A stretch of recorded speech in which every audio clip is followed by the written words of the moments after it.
I think the auditor's office is a lot more than balancing the books, and I got in this race because of my background as a white-collar crime prosecutor, a legislative leader in the DFL, and a belief that it's important that we have someone who grew up in rural Minnesota who is our state auditor. Coming from southwest Minnesota, from the Worthington area, I want to make sure that rural communities get a fair shake, and I've been coming to Winona now for over 20 years as a leader on issues to make sure that Winona and this region gets taken care of properly. I think the key issue with the auditor's office, besides making sure that audits are done properly, is how are we going to make sure that rural public schools get a fair shake?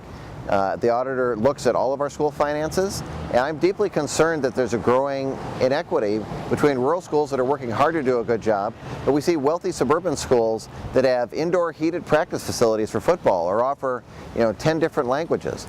I want to make sure that Winona Public Schools and the schools in this region get a fair shake, and as auditor I can help make that case by being able to look at the finances of all of our schools around the state.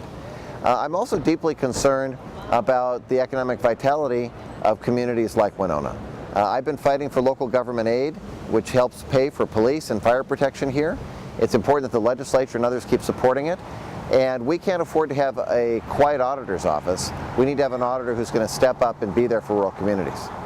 For over 10 years, what we saw a legislature that was cutting back on assistance to rural communities, and that's wrong. I think it's crucial that we look at pensions, because the auditor is one of the few people who helps run our state pensions, and a lot of people are worried they're even going to get their Social Security, and we can't afford to have the thousands of people who are either collecting or are going to be collecting pension benefits through state, county, and city pensions to know that that's going to be there for them.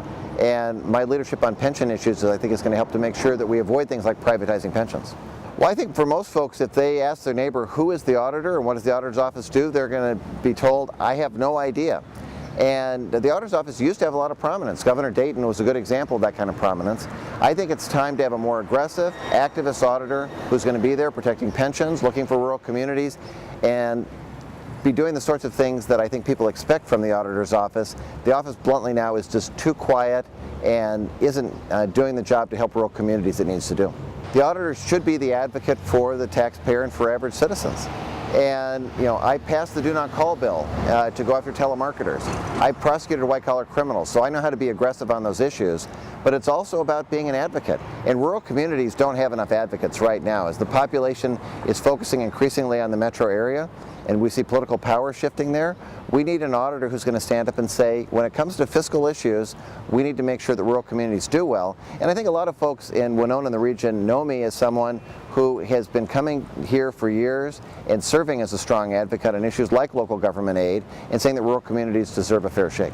People know my track record of standing up for rural communities. And I'm pleased to have the support of Representative Gene Pulowski from Winona and the support of many other folks from this region, the support of people like Congressman Keith Ellison. And I can tell you, a lot of the political insiders who publicly might be saying one thing are telling me privately, we know that we need a strong ticket in November, and we know that you're going to create a more public, active auditor's office, and that's going to be better for the DFL, which is why we believe that you're a great candidate for us in the DFL. At the end of the day, as Democrats, we've sorted things out with primaries for a long time. Governor Dayton, of course, won in a primary when I was competing 4 years ago. And I think that the key issue is, what are you going to do? People don't know who the auditor is now, and they're looking for a strong auditor, and I've got that reputation, and that's why I know I can win on August 12th.